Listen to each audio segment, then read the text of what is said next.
alegría el ser parte de la Escuela Sabática, un programa en el que podemos compartir la fe, participar de la misión mundial de la Iglesia y estudiar juntos la Biblia. Hope Media Honduras te da la bienvenida a la Escuela Sabática.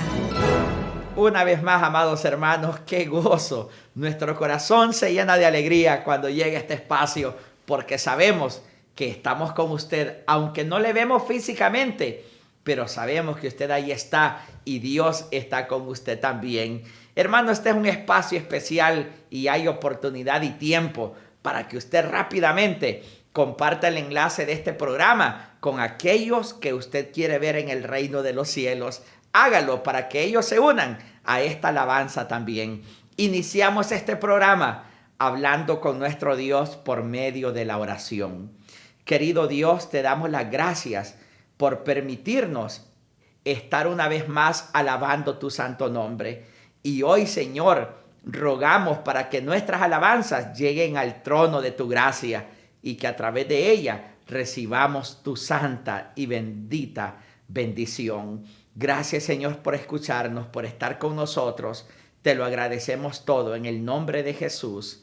Amén y amén. Hope Media Honduras te desea un muy feliz sábado. Hope Media Honduras, llevando esperanza.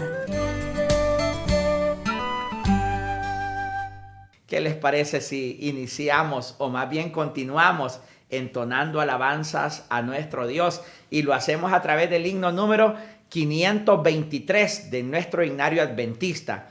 Este himno lleva por título Los sabios dan su ciencia. Alabemos el nombre de nuestro Dios.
Qué hermoso es unir nuestras voces en alabanzas a nuestro Dios, como también de hermoso es compartir testimonios de esperanza y de vida eterna. Hoy el relato del misionero trae como título Pioneros de Esperanza en México. Yo estoy interesado de ver qué se trata este relato y si usted también lo está, le invito para que preste atención a este informe.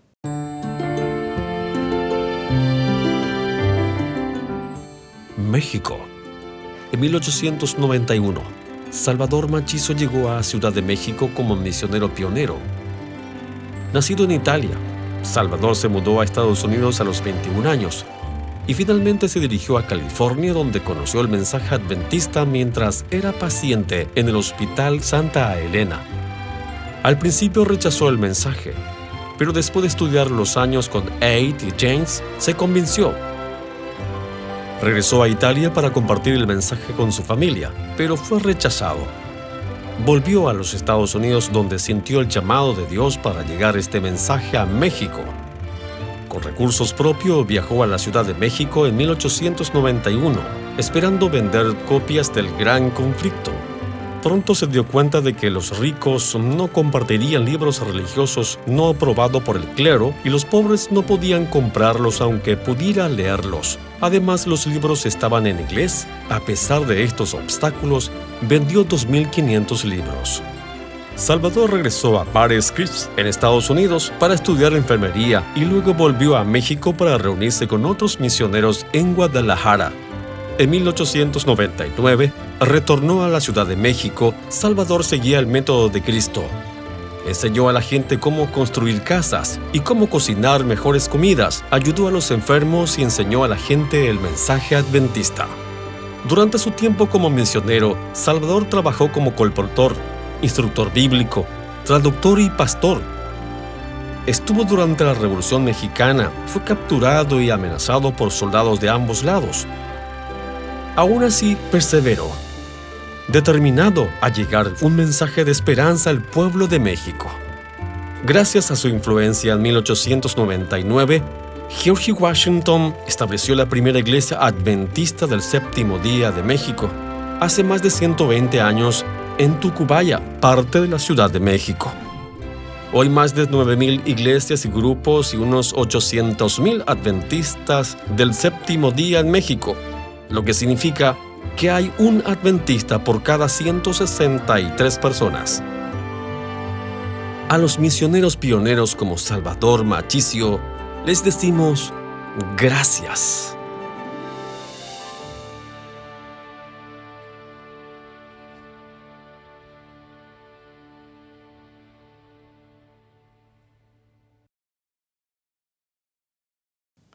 Hemos llegado al espacio del repaso de la lección. Es el estudio de este folleto que es para estudiarlo cada día del año. Y hoy presentamos un breve repaso. El título del folleto de lección de escuela sabática de esta semana fue Misión en favor de los poderosos. Y hoy tenemos una vez más como invitado especial al pastor Robert Costa, quien nos va a brindar a continuación un breve resumen del estudio de este material. Prestemos atención. El texto para memorizar de esta semana que veremos en unos minutos es parte del discurso de Jesús sobre el costo de ser su discípulo. En su enseñanza sobre el discipulado, Jesús mencionó regularmente la necesidad de calcular el costo de seguirlo, que podría ser alto. Es importante señalar que en sus enseñanzas sobre el discipulado, Jesús no habla de la maldad del dinero ni de la condenación de los ricos. Simplemente nos advierte que no permitamos que nuestras posesiones se interpongan en nuestra búsqueda de la eternidad con Él.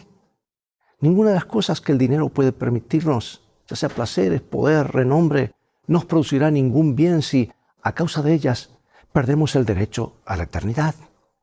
Si bien la Biblia no condena las riquezas, sí advierte sobre el peligro potencial que hay en ellas.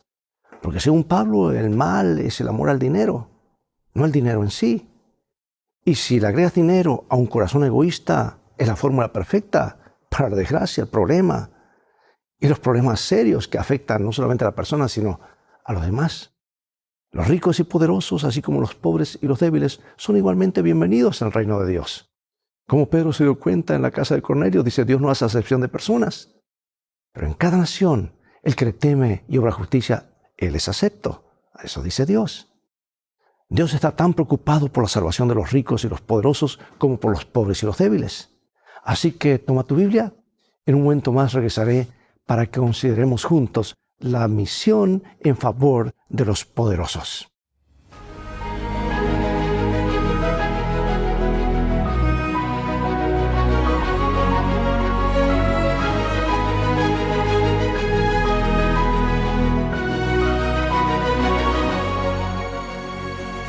Comenzaremos con el versículo mencionado en Mateo capítulo 16, versículo 26. Porque ¿qué aprovechará al hombre si ganare todo el mundo y perdiere su alma? ¿O qué recompensa dará el hombre por su alma? Si bien se escribió hace muchos años, la Biblia, la palabra de Dios, es la revelación de la verdad de Dios para nuestro mundo.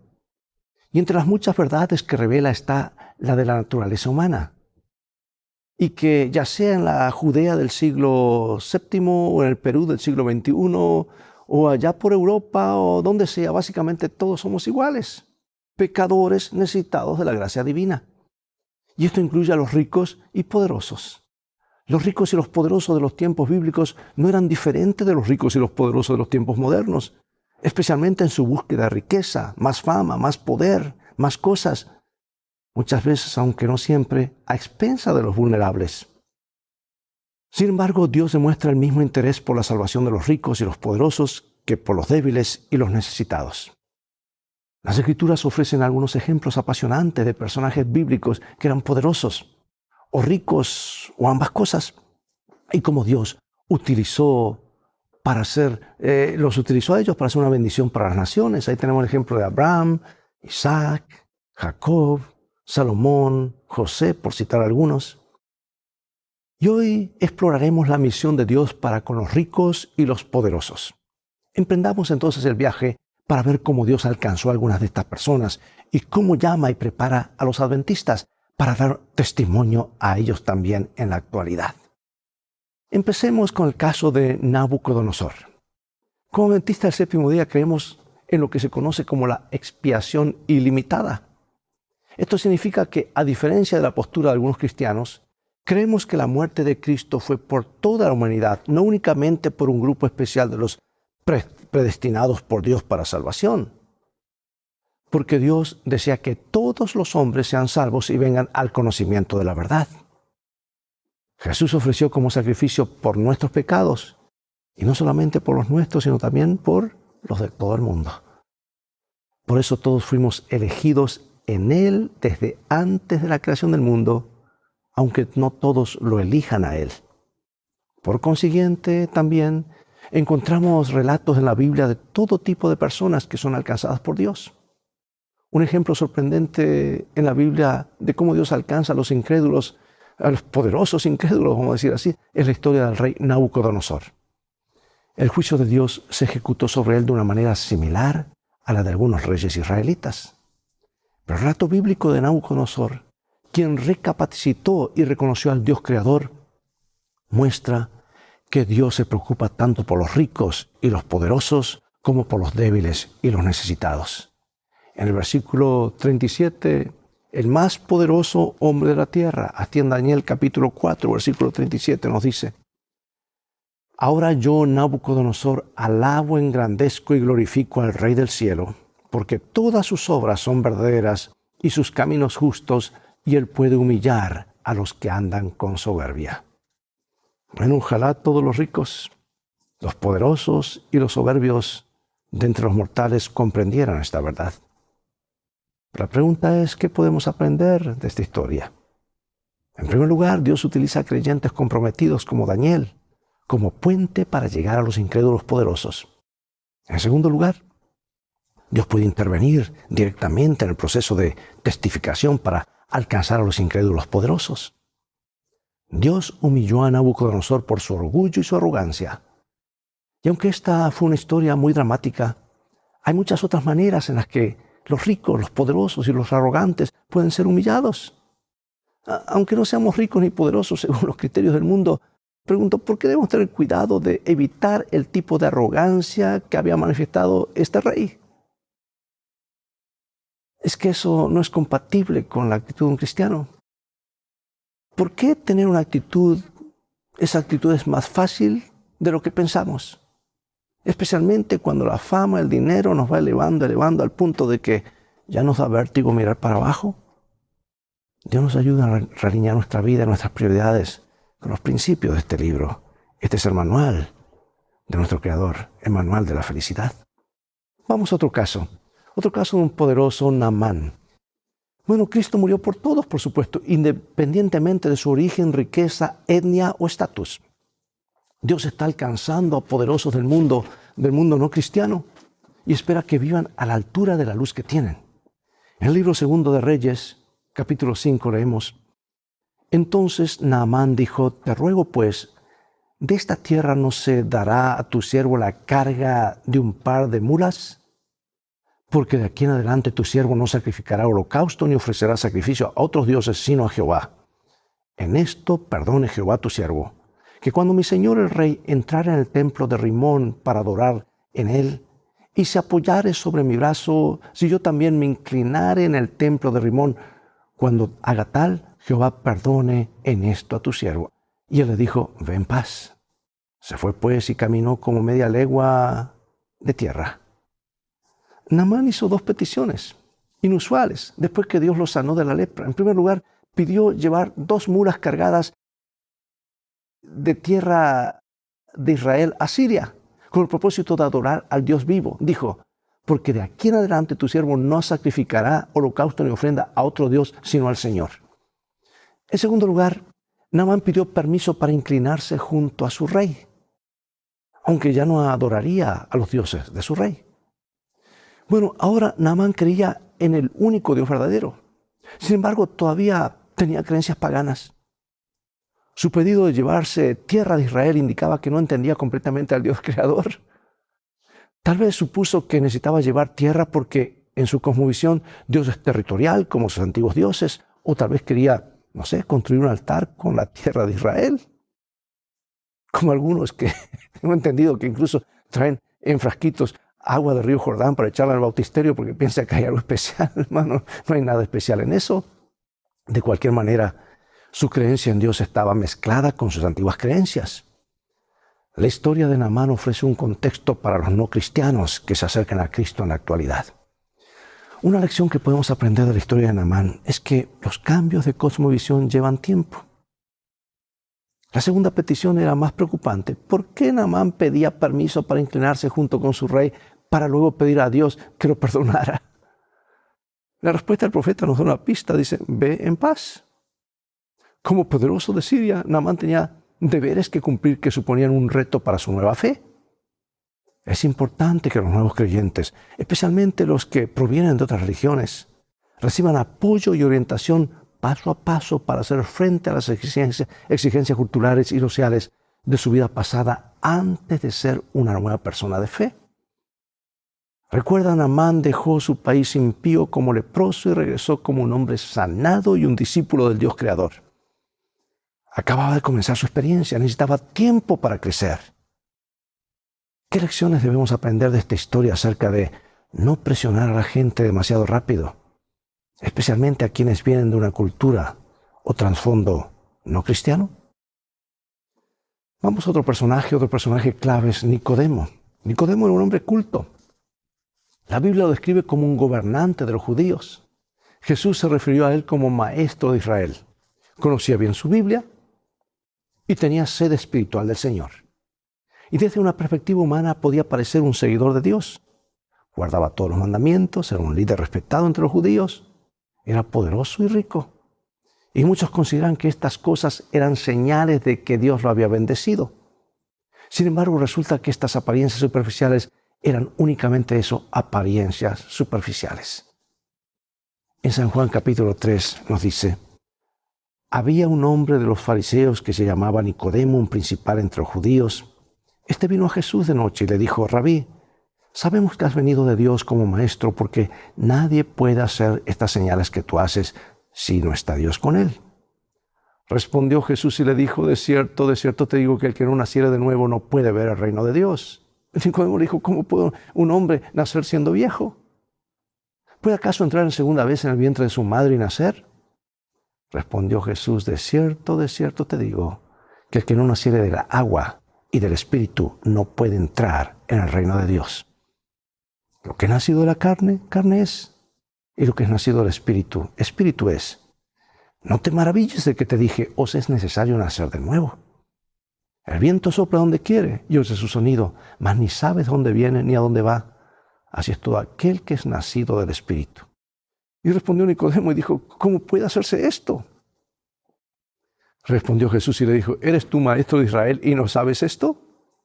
De cierto te digo, de lo que sabemos hablamos y lo que hemos visto testificamos y no recibís nuestro testimonio. Si os he dicho cosas terrenales y no creéis, ¿cómo creéis si os dijese cosas celestiales? ¿Qué revela, amados, esta historia? ¿Qué nos revela?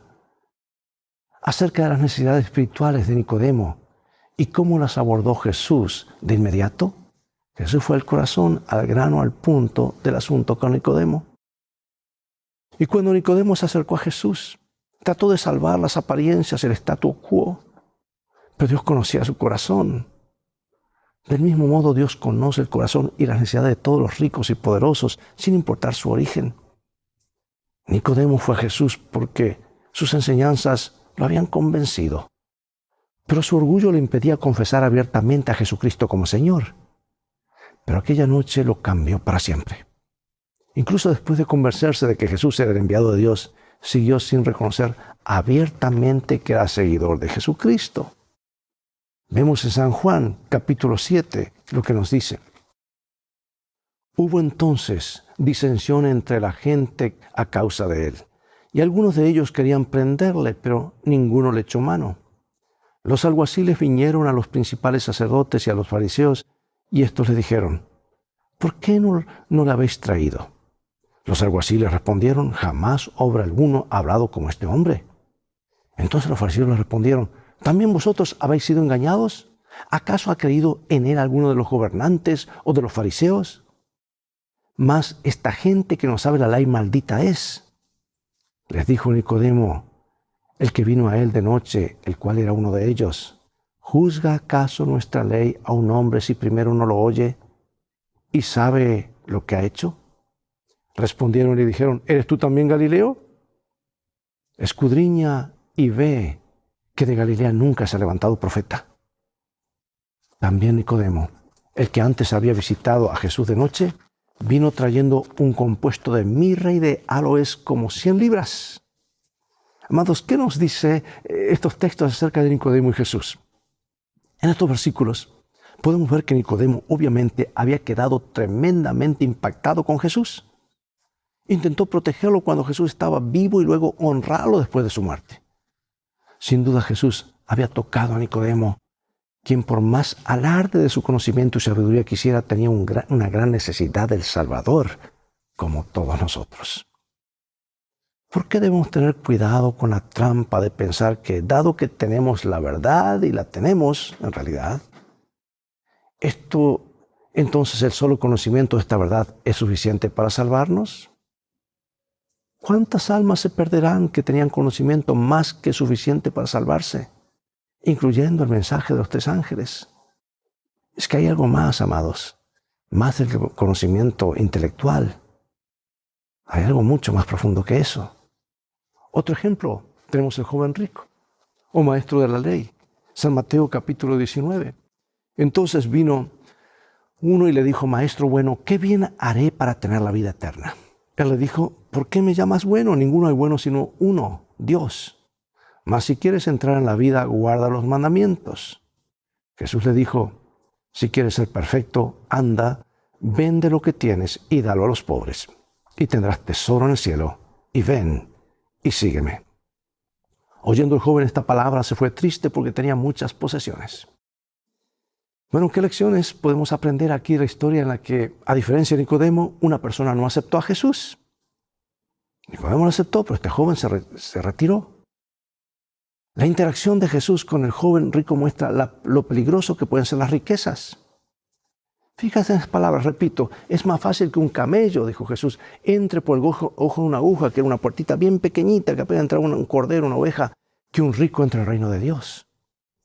Esto, por supuesto, no significa que los ricos no puedan salvarse, sino solo porque si no tienen cuidado sus riquezas pueden ser realmente un impedimento para la salvación. A fin de cuentas, los ricos y los pobres se enfrentan al mismo destino, la tumba. Y esto significa que los ricos necesitan la salvación tan desesperadamente como los demás. El dinero no puede comprar la exención de la muerte. Esa exención es un don que Dios ofrece gratuitamente a quien lo reclama por fe. Yo soy la resurrección y la vida. El que cree en mí, aunque muera, vivirá. Zaqueo es otro personaje de la alta sociedad. San Lucas capítulo 19. Habiendo entrado Jesús en Jericó, dice, iba pasando por la ciudad y sucedió que un varón llamado Zaqueo, que era jefe de los publicanos y rico, procuraba ver quién era Jesús, pero no podía a causa de la multitud, pues era pequeño de estatura. Y corriendo delante subió a un árbol sicómoro para verle, porque había de pasar por allí. Y cuando Jesús llegó a aquel lugar, mirando hacia arriba, lo vio y le dijo, Zaqueo, date prisa, desciende, porque hoy es necesario que pose yo en tu casa. Entonces Zaqueo, puesto en pie, dijo, Señor, he aquí, Señor, la mitad de mis bienes doy a los pobres. Y si en algo he defraudado a algunos, se lo devuelvo cuadruplicado.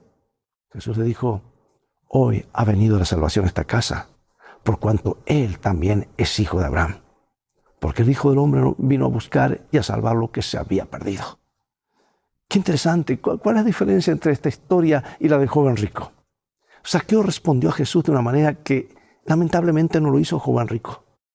Nota que Jesús no le dijo a Zaqueo que vendiera lo que tenía para dárselo a los pobres, como hizo con el joven rico. Jesús debió haber sabido cuán atado a su dinero estaba el joven rico, y por eso le dijo eso. Y en contraste, aunque no sabemos todo lo que hablaron cuando Jesús estuvo en la casa, Zaqueo se convirtió en seguidor de Jesús. Se convirtió a Jesús y supo que tenía que hacer algunos cambios en su vida, especialmente en lo relacionado con sus riquezas. ¿Qué aprovechará al hombre si ganara todo el mundo y perdiera su vida? ¿Qué puede dar el hombre a cambio de su vida? ¿Qué deberían decirnos las palabras a todos? Y quiero agregar algo más, hermanos. Cuidado con estos teología de la prosperidad que anuncian, ven aquí, Dios te dará esto, Dios quiere que seas rico. Hermanos, la riqueza no es un símbolo de la bendición de Dios. El diablo también puede dar riquezas. Dios da a quien Él quiere. Pero si la riqueza es solamente el parámetro para saber de que estamos prosperados por Dios, entonces Jesús fue la persona más miserable del planeta. No tenía ni siquiera donde recostar su cabeza. Así que cuidado cómo evaluamos la prosperidad. Contento con lo que tenéis. Seamos sabios, que Dios nos ayude a utilizar el dinero de la mejor manera. Pero cuidado, porque a veces la abundancia de esto hace que dependamos más de esas cosas y no tanto de Dios. Felices los ricos que ponen todo en las manos del Señor y están enfocados en la perspectiva correcta de poner a Dios primero y luego a sus prójimos y ellos en último lugar.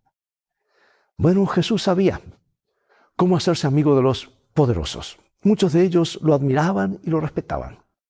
Y al mismo tiempo, también muchos lo despreciaban. Ocurre hoy, ocurrió entonces.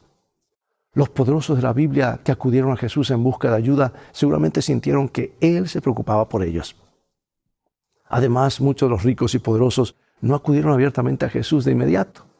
Esperaron hasta estar seguros de que Jesús era realmente el Hijo de Dios. Y este fue el caso de Nicodemo y de José de Arimatea. Hasta ese momento no habíamos oído nada de José de Arimatea. De repente aparece este rico casi de la nada y es utilizado para ayudar a cumplir la profecía. Dios lo usó y seguirá usando a los ricos para sus propósitos. Por lo tanto, nosotros también debemos tener una misión en favor de ellos. Una de las frases más difíciles a la hora de entablar amistad con la gente poderosa es definir por dónde empezar. En general es mejor no perseguirlos. Deja que ellos vengan a ti. Jesús hizo esto. Ellos se convirtieron en testigos de su mensaje, de su sanación y del poder de Dios. Y mientras mantenían un perfil bajo, se convencieron de que Él era realmente el Hijo de Dios. Los poderosos tratarán de colaborar con un ministerio auténtico por varias razones. Quieren formar parte de algo bueno que cambie la vida de la gente. Y ellos saben que de esta manera su vida también puede ser transformada. Es una forma muy sutil de que los ricos y los poderosos obtengan la ayuda que necesitan sin revelar públicamente sus necesidades. Y la segunda fase consiste en iniciar un auténtico ministerio como un medio para que los ricos y los poderosos formen parte del ministerio de Dios. Dedica algún tiempo a atender y considerar la vida de los ricos y los poderosos en tu sociedad y te asombrarás en ver tanta gente con las mismas necesidades que nosotros o aquellos que no tienen nada. Bueno, aquí van los desafíos de esta semana, que estamos lanzando cada semana. Añada a tu lista de oración diaria a alguien que esté en una posición de poder que no sea creyente y que sea alguien con quien podrías entrar en contacto de tanto en tanto. Número 2, escribe una carta o un correo electrónico a alguien en un puesto de poder, aunque sea alguien que no conozcas, y dile que estás orando por él o por ella. Y una parte importante de la existencia humana gira en torno al dinero. Ganarlo, gastarlo, ahorrar parte de nuestras ganancias, dar algo, ante todo en forma de diezmos y ofrendas. ¿Sabes que el dinero, especialmente cómo nos relacionamos con él, no debe tomarse a la ligera? De paso, era el tema favorito de Jesús. Habló del dinero más que de cualquier otro tema. Lo puedes ver en el Nuevo Testamento. Porque los ricos no son los únicos que enfrentan peligros de quedar hipnotizados por las posesiones terrenales. Los pobres también pueden convertirse en esclavos de lo poco que tienen o el deseo de adquirir más hasta el punto de correr el peligro de perder de vista la eternidad. Como cristianos es importante que la forma en que nos relacionamos con el dinero y todo lo que éste puede permitirnos no obstaculice nuestra relación con Dios. Y aquí hay dos cosas que debemos tener en cuenta en relación al dinero. Número 1, la fragilidad de las inversiones terrenales. Todas las adquisiciones que el mundo tiene para ofrecer placer, seguridad, poder, etc., son fugaces. La pandemia ya nos habló a gritos de que de repente todo puede desaparecer de un soplo, de un día para otro. Una empresa, una familia, la vida de un ser querido, etc. Y algunos viven y no tienen tiempo para Dios, para su familia. Acumulan. Conocí en Japón una persona que tenía 3 trabajos. Allí hay que trabajar mucho en Japón. Pero no tenían para Dios, para la familia, para nadie. Y hay gente así, hermanos, y boom, un ataque al corazón, y que se llevan nada. Mejor dicho, llegan a ser los cadáveres más ricos de todo el cementerio. Así que número 1, la fugacidad del dinero es pasajero. Y la fugacidad de la vida, la brevedad de la vida. Y número 2, el día que nos presentemos ante Dios y rindamos cuentas de nuestras vidas, seremos evaluados por la salud de nuestras almas en lugar de por la riqueza de nuestros bienes. Como Dios no hace acepción de personas, todavía anhela que personas ricas y poderosas se conviertan en discípulos de Cristo. Lo que más le importa a Dios no es lo que está en las manos de una persona, sino lo que hay en su corazón. Y los ejemplos bíblicos de personas ricas y poderosas nos enseñan que esta categoría de personas también puede ser receptiva al Evangelio. Es responsabilidad de los creyentes, de la iglesia, creyentes comprometidos a orar para que Dios intervenga directamente en el proceso de testificación a fin de alcanzar a los incrédulos poderosos y también aprovechar que el Espíritu Santo trabaje para convertirnos en puentes para alcanzarlos. Bueno, debemos ir finalizando ya, el tiempo ha avanzado rápidamente, pero quiero decirte que el amor de Jesús es el mismo por los pobres que por los ricos y los poderosos del mundo. Murió tanto por los príncipes como por los indigentes. Jesús conocía la manera más eficaz de llegar al corazón de ellos y nos advirtió que es más fácil pasar un camello por el ojo de una aguja que un rico que entre en el reino de Dios. Bueno, hoy tenemos el desafío de llegar a los poderosos y los ricos con el Evangelio de Jesucristo. Pero la pregunta es, ¿cómo lo hacemos? Ellos necesitan la salvación tanto como los demás. Aunque por desgracia no se den cuenta de ello debido a la sensación de seguridad que creen que les ofrece su riqueza. Sin embargo, finalizo con esta cita inspirada por Dios de mi autora favorita en el libro Ministerio de Curación, un libro que nos habla justamente de cómo atender a las personas necesitadas, como las de alta clase. Dice, mucho se ha dicho respecto a nuestro deber para con los pobres desatendidos, pero ¿no debe dedicarse alguna atención a los ricos desatendidos? Miles de ricos han descendido al sepulcro sin que nadie los previniera.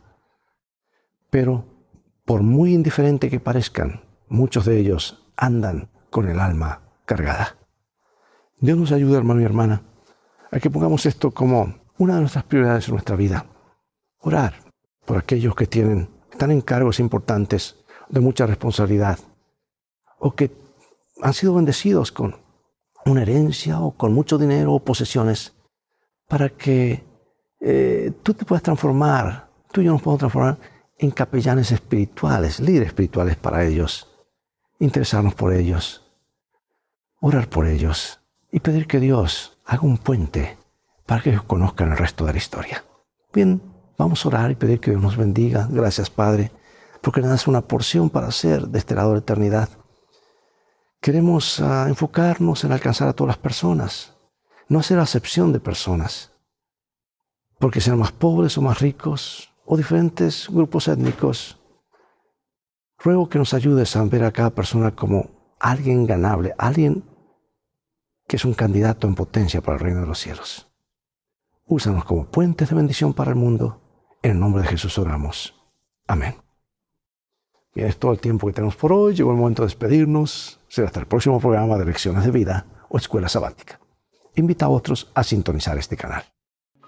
Transfórmate tú en un canal de bendiciones. Mientras tanto, Dios te bendiga y te guarde. Y recuerda, tú vales mucho para Jesús. Él te ama más de lo que puedes imaginar. Y vamos a un viaje y hay altibajos, hay problemas, hay alegrías. Pero las cosas van a terminar bien y sabemos que han de terminar bien porque se nos dice cómo han de terminar. Para eso tenemos la Biblia como nuestro GPS, nuestro mapa y a Jesús como nuestro guía. Maranatá, Dios te bendiga.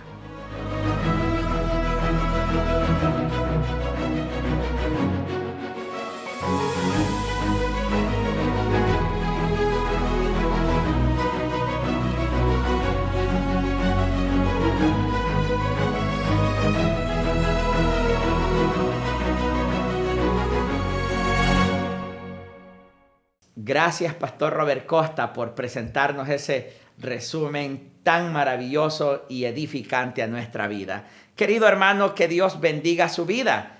Le invito para que continúe pendiente del resto de la programación, porque a continuación viene el culto divino, el mensaje de la palabra de nuestro Dios.